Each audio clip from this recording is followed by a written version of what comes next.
Hey everyone, I'm Jen. I am co-creator of the Seeding Square. My husband and I came up with this a few years back as frustrated new gardeners looking for a way to make planting a garden efficient and easy and maximize your space. So this is what we came up with, and I'm going to share my experience of planting day with you today. So first, what I do when I'm planting my garden is I go to all the soil and I go around and I either turn it or I just kind of weed it, and then I kind of get rid of all these clumps. And the reason for that is when you place the seeding square in the soil, the imprint that it leaves behind will come through a lot easier. So excuse me on that. Okay, so what I do when I'm about to plant my garden is I take all my seeds and seedlings and I just kind of lay them out over top of the garden box, just so I kind of have a visual of what it is that I'm going to be putting in. So I'll just give a quick little tour here of what we have. So this garden bed here is going to be my rhubarb and my cucumber. And then this one over here, I've got all sorts of good stuff in here. So here is my kale, and then I've got a couple of tomato plants. Along the back row, I'm going to be putting in a trellis, and I'll be putting on peas on this side. And then on this side over here, I'll be putting in beans. I've got some onions, and then I've got a couple of peppers, spicy peppers. Those are not for me, those are for my husband. And then we've got, this is my pumpkin plant here. So pumpkins grow quite large. So when you look on the seeding square chart, let me show you here.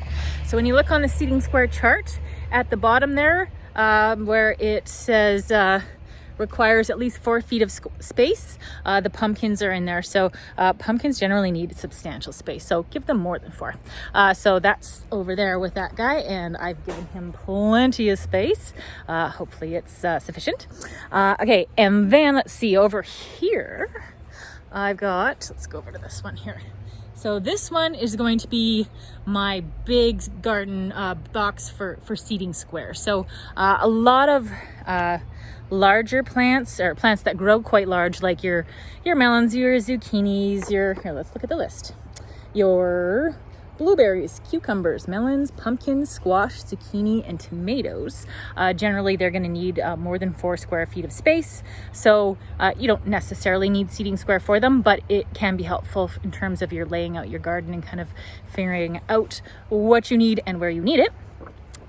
And then for the plants that don't grow as large, that's where seeding square really comes into play. So it really lets you maximize your space so you get like the highest yield possible, and it makes weeding super easy, because when your plants come in, everything is in like perfect formation. So if there's a weed, it sticks out like a sore thumb. So if you're new to gardening and you don't know, it's like, what's a weed? What's a plant that I want to be growing? I'm not sure. Well, if it's growing out of formation, it's a weed. Yank it out and you're good to go.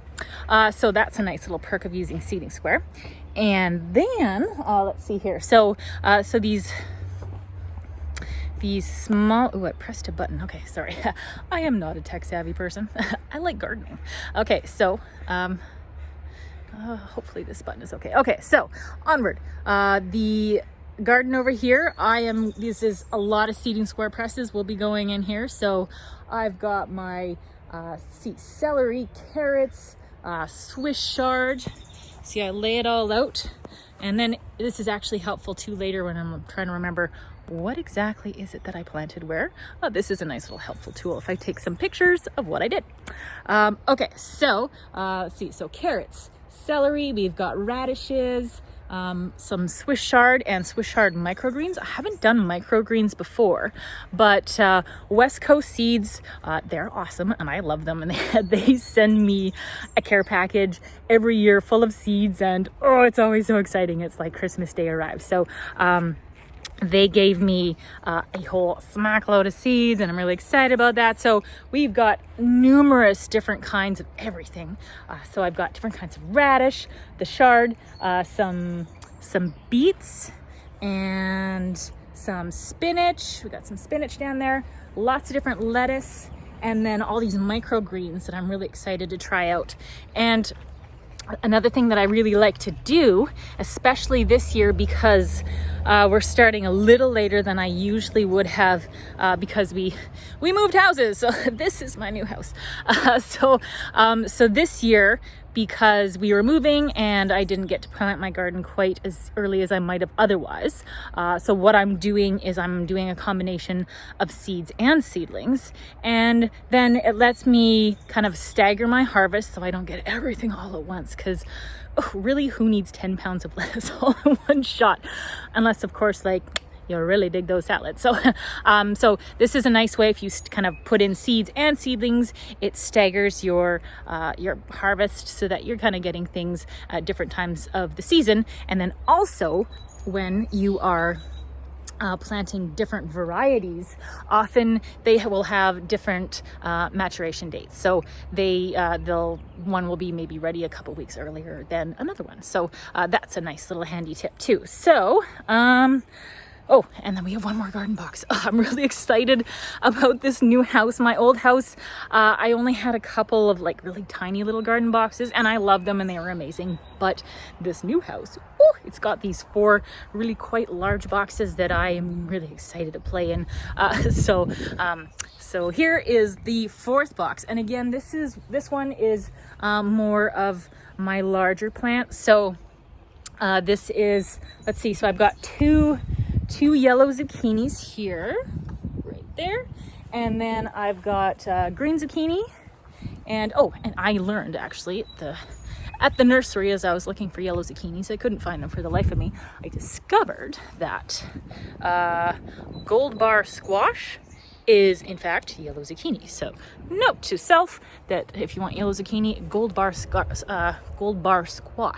is the same thing.